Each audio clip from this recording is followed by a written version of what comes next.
2013 goes down in the books as a very good year for Hollywood. Joining us now, our movie man here to talk about the record year that was. Welcome back to the show as always. Thank you. How great was it? $10.9 billion domestically at the U.S. box office. Pretty extraordinary considering how great 2012 was with the Avengers and Dark Knight and Skyfall, all these massive hits, and 2013 found a way to beat it. And you did a terrific job for us in compiling the list of the blockbusters of the year. Take a look at this list here. Unbelievable numbers here. Yeah. Iron Man 3. Now, $740 million is actually the net profit. Yeah.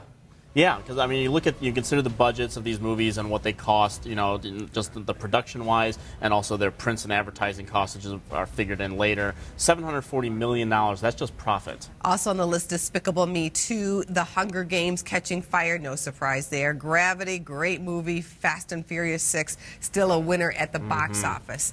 And there were some blunders. Oh, yes. We love to talk about the bad. Now, these are actually in the negative side.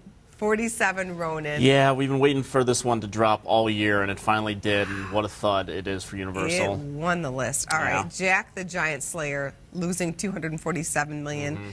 The Lone Ranger, R.I.P.D. I didn't mean that to happen that way, but an Ender's Game. Yeah, and you look at both of those lists, you see Universal and Disney on both of those lists, both the best and the worst. And considering that both of those studios made over $1 billion just in profit is pretty extraordinary. Disney had a great year. They did. Could continue to have a great year going forward because at the box office over the weekend, Frozen coming in at #1, but also just getting a lot of strong buzz. I'm hearing more people talk about this film. This is the 7th week of the film's release, and the film managed to climb back up to the #1 slot. And that's a tribute to just the word of mouth and people loving this movie and going back to see it. And also a little bit, you know, there's not a lot opening at this time either. Also at the box office over the weekend, Paranormal Activity, the marked ones, coming in at #2, and The Hobbit.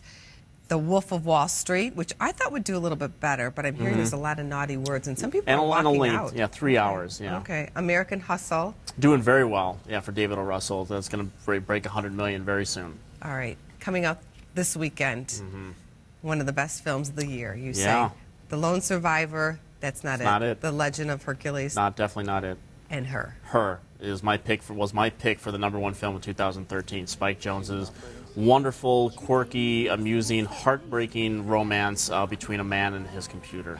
And the performance by Joaquin Phoenix. It's Oscar worthy. It deserves to be. He's probably going to be fighting an uphill battle to get a nomination, but he's a very deserving one. Scarlett Johansson, who doesn't even appear in the film, it's just her voice work in the film, deserves an Oscar nomination, even though you don't see her in the flesh. It's an absolutely extraordinary performance. And the audience doesn't know this, but you screened this movie a while back, and you've been talking about it. I have been waiting to talk about it here with you. Non-stop. It's your favorite. So hopefully people will go see it. Lone Survivor will be #1 this weekend, but go see Her. Golden Globes this weekend. Who comes out a winner? I think the two big winners this weekend will be 12 Years a Slave and American Hustle. I think 12 Years will win on the drama side. American Hustle is going to do very well on the comedy side. Thank you. Always a pleasure. Thank you.